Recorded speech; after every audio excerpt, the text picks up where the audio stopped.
அன்பர்களே, நண்பர்களே, உங்கள் பாலுவின் இனிய காலை வணக்கம். இன்று பிப்ரவரி மாதம் 24ஆம் தேதி, அதாவது மாசி மாதம் 12ஆம் தேதி, திங்கட்கிழமை. ஏகாதசி திதி 1:48 வரை, அதற்கு மேல் துவாதசி திதி, பூராட நட்சத்திரம். சந்திராஷ்டமம் ரிஷபராசிக்காரர்களுக்குரியது.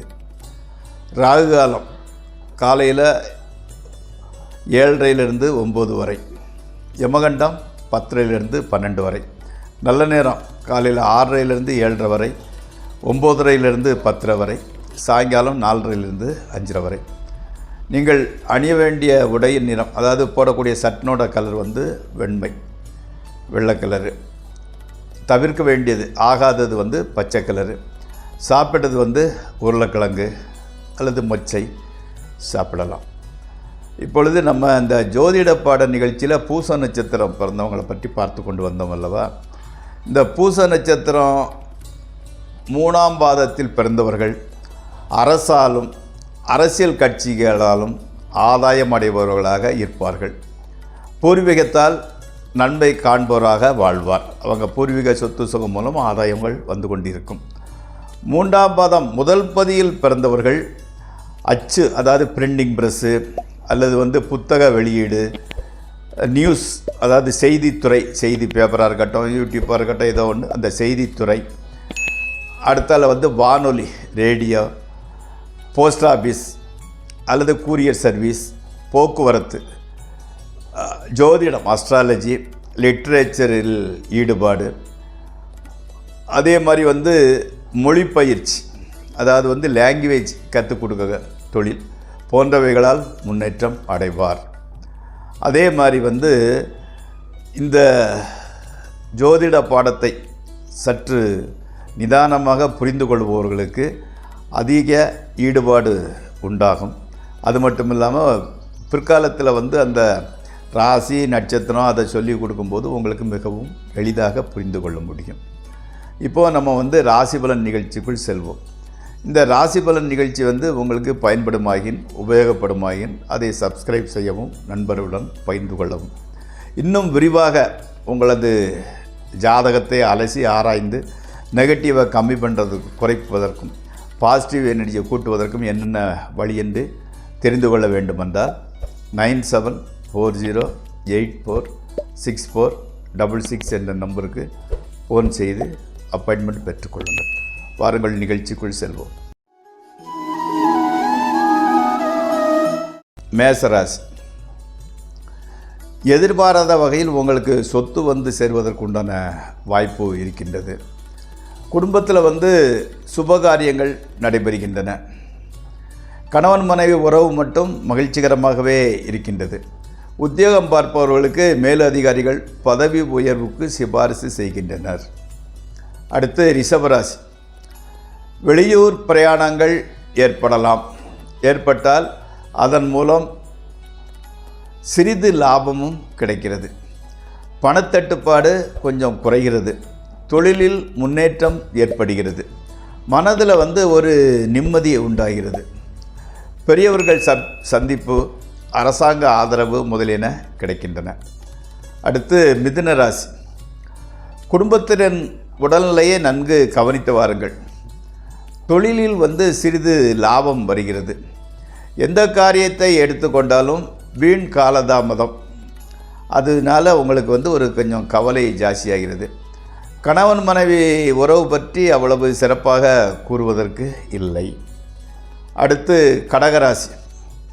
இன்றைய கிரக அமைப்புப்படி அவ்வளவு நல்ல பலன்கள் நடைபெறப் போவது இல்லை.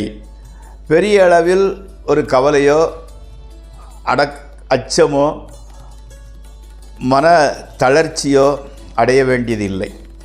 தெய்வ பக்தியுடன் எச்சரிக்கையுடனும் நடந்து கொண்டால் நல்லதே நடக்கும். அடுத்து சிம்மராசி. எடுக்கும் முயற்சிகள் எல்லாமே வெற்றி பெற முடியும், வெற்றியுடன் முடியும்.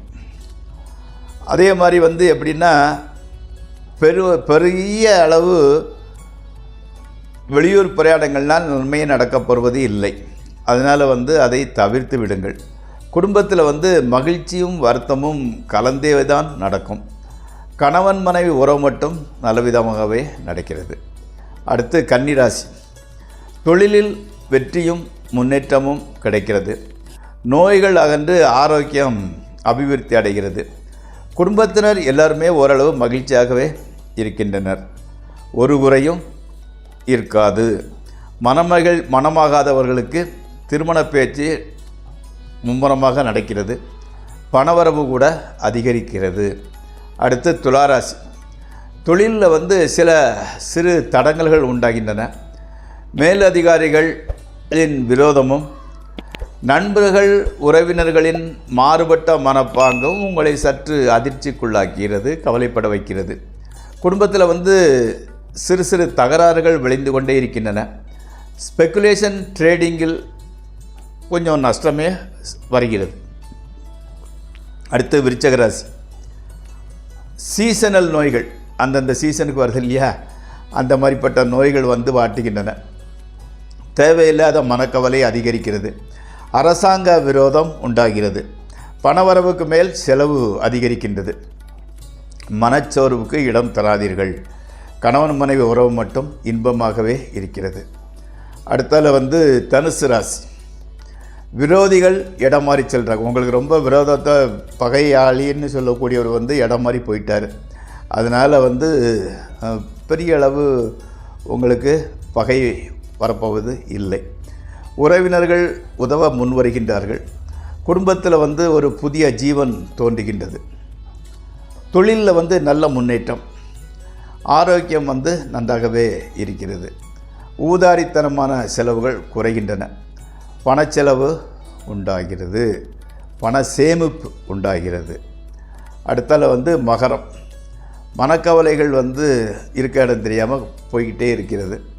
வீண் செலவு, வீணழிச்சல் மாத்திரம் இன்னும் போகலை, அது அப்படியே இருந்து கொண்டிருக்கிறது.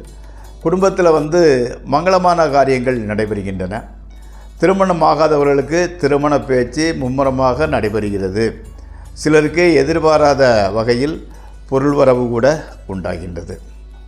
அடுத்து கும்பராசி. உடல் ஆரோக்கியம் கொஞ்சம் டல்லாக தான் இருந்துக்கிட்டு இருக்குது. பணத்தட்டுப்பாடு கூட அதிகரித்து கொண்டே செல்கிறது.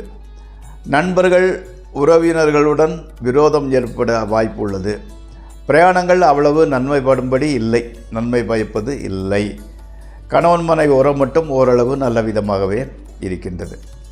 அடுத்து வந்து மீனம். புதிய நண்பர்களுடன் எச்சரிக்கையாக பழகுங்கள். பணவிரயம் அதிகம் ஏற்பட்டாலும் சமாளித்து விடுகிறீர்கள். நண்பர்கள் உறவினர்கள் ஆதரவாலும் உதவியாலும் மனதிற்கு ஒருவித நிம்மதியே கிடைக்கின்றது. உடல் நலத்தை கவனத்துடன் கண்காணித்து வாருங்கள். கணவன் மனைவி உறவு சற்று நல்ல விதமாகவே தொடர்கிறது. நண்பர்களே, இந்த ராசி பலன் நிகழ்ச்சி இத்துடன் முடிவடைகிறது. நாளை மீண்டும் சந்திப்போம்.